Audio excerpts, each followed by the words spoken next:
November is upon us, and that means a bunch of new game releases. Hi everyone, my name is Fletch, and today on Xbox Nation, we go through the top 10 new Xbox games of November 2022. Starting off at number 10, we have Gungrave GORE. This is a stylish third-person action shooter by South Korean studio Iggy Mob, and it's the return of a long-awaited franchise which has last game released back in 2002.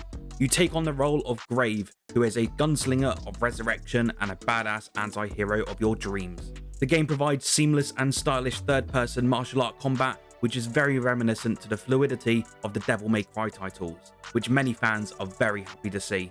Cinematic effects have also been drastically modernized and gameplay looks incredibly polished. If you're a fan of the franchise or a newcomer looking for a great third-person martial arts title, then this is certainly one to check out when it arrives on November the 22nd. At number 9, we have a game which released on PC back in March of this year, but is finally making its debut on consoles. Syberia: The World Before is a new game in the returning franchise and is a third-person, narrative-driven puzzle-solving game. Players will go on a magical journey through the enchanting cities of Eastern Europe in both 1937 and 2004. The Syberia franchise has always been known for providing excellent puzzles, challenges, and a fantastic universe to explore, and looking at the Steam reviews, it looks like it hit the nail on the head with this release. The main character in this game, Kate Walker, has returned, and honestly looking at the gameplay looks better than ever with this modern day release.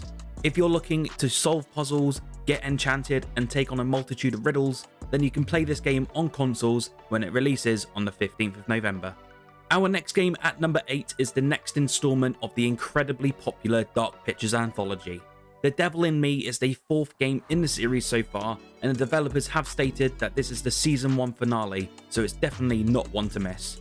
In this installment, a group of documentary filmmakers receive a mysterious call inviting them to a modern-day replica of serial killer H.H. Holmes' murder castle.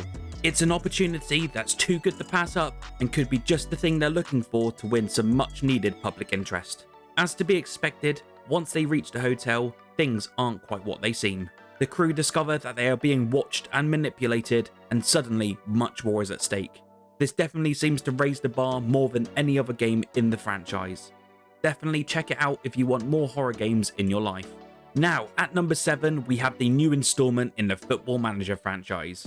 Football Manager 23 is again bringing players closer to the managerial position of their dreams.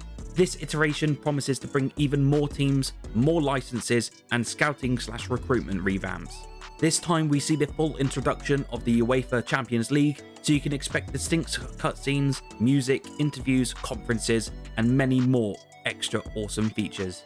Alongside this, if you're a fan of Juventus or Manchester City, then you'll be extremely happy to hear that the official licenses have been acquired this year, so you can finally play as your favourite team. Again, this is another Football Manager installment, so if you're a fan, then this will be the most in-depth experience yet. We now dive into number 6, and this is a game many racing fans have been waiting for: WRC Generations. We have seen the steady rise of greatness coming from the WRC franchise, however this year is sadly the last title with the license. If you're diving into this game this year, then you can expect a massive amount of modes, with solo ranging from quick play, career and season to challenges and training. Alongside all of this amazing solo content, the multiplayer suite is also jam-packed to the brim with amazing content, so you'll have hundreds of hours of content at your fingertips. With this, you can expect better visuals than ever before, time of day and weather improvements, and even more. You can start driving your rally car across a range of different tracks when the game drops on the 3rd of November. At number 5, we have the glorious and majestic Goat Simulator 3. This game was revealed by doing a parody of the original Dead Island 2 trailer, and it is safe to say that a lot of gamers were pleasantly surprised. The game will see players take control of Pilgor the Goat once again, wreaking havoc upon the beautiful, sprawling island of San Angora, the only way a goat knows how, with jetpacks. If you played the first Goat Simulator, then you know the mayhem that occurs in this game, and it promises to be the same, but even more bombastic. For me, I personally hope we don't get a Flappy Goat achievement, or I might just give up before the game even releases.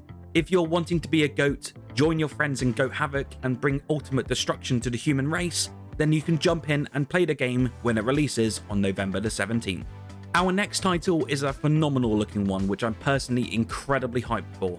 Evil West is finally arriving to consoles and PC after a small delay, and it looks utterly fantastic. In this game, you will take control of one of the last agents in a top secret vampire hunting institute, and you are the final line between humanity and a deep-rooted terror that now emerges from the shadows.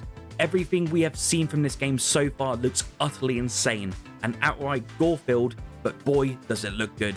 I think we can all agree that the visual design and flair of this game is outstanding, and it will be one of the most interesting games to see how it holds up on the Xbox Series consoles when it releases. This is a third-person linear action game, and it is great to see this type of game arrive again, especially as early previews have been incredibly positive. You can grab Evil West when it launches on all consoles and PC on the 22nd of November. Now, our next game at number 3 is an eagerly anticipated Xbox Game Studios title coming to us from none other than Obsidian. Pentiment is a living illustrated world inspired by illuminated manuscripts and printed woodcuts in medieval Europe. Players will assume the role of Andreas Mahler, who is a master artist caught in the middle of murders, scandals, and intrigue in the Bavarian Alps. I think many of us are pretty excited to delve into this title, especially with Obsidian at the helm. The humour in these games made by Obsidian has always been top-notch, and they have always been at the forefront with these narrative-driven experiences. This is such an interesting title, as it wasn't what a lot of players expected to come from them. However, after reading, watching, and seeing more of this game, it looks like an utter joy to jump into. You can play the game starting on November the 15th, with it being on Game Pass for console and PC. At number 2, we have the next Sonic entry in a long-awaited Sonic Frontiers. This is ultimately another change in the traditional Sonic games that many of us grew up with, and now introduces us with an open world in which you can traverse freely. There was a lot of skepticism when the game was first shown off, as it didn't look very polished and the open world looked a bit flat and lifeless. However, since the initial reveal, new gameplay videos have been shown off, and the game looks even better than we all first expected. It will be very interesting to see how combat fares in this title with the open world 3D nature, as we all hope is a little bit more entertaining than solely button mashing. With areas of dense forests, open cityscapes, and some great looking platforming segments, I am very much intrigued to see how this title is received when it releases on the 8th of November. Now finally, at number 1, we ultimately have what will be the largest release in November and even possibly the year, and that is Warzone 2.0. With the original release of Warzone taking the world by storm, it's at no surprise that millions of players are jumping with joy and looking forward to the next rendition when it releases in November. The Call of Duty team have stated that this will be the largest map they have ever built, and now covers both land, sea, and air, which cranks up the formula even more. With a new Warzone also means a lot of new changes to the already existing systems. This time, there are no loadout drops, meaning players can now buy custom weapons from shops, which are essentially an enhanced version of the buy station. A new Gulag also now pits players in a 2v2 scenario and AI combatants on the field to create even more chaos. I think it is safe to say that so many players are excited for this new release. You can jump into Warzone 2.0 when it drops for free on November the 16th. Let me know in the comments below what your most anticipated release is for November. Remember to subscribe, like the video, and become a member if you so choose to. And if you want to see the video of the best horror games on Game Pass, then click the video on the screen now.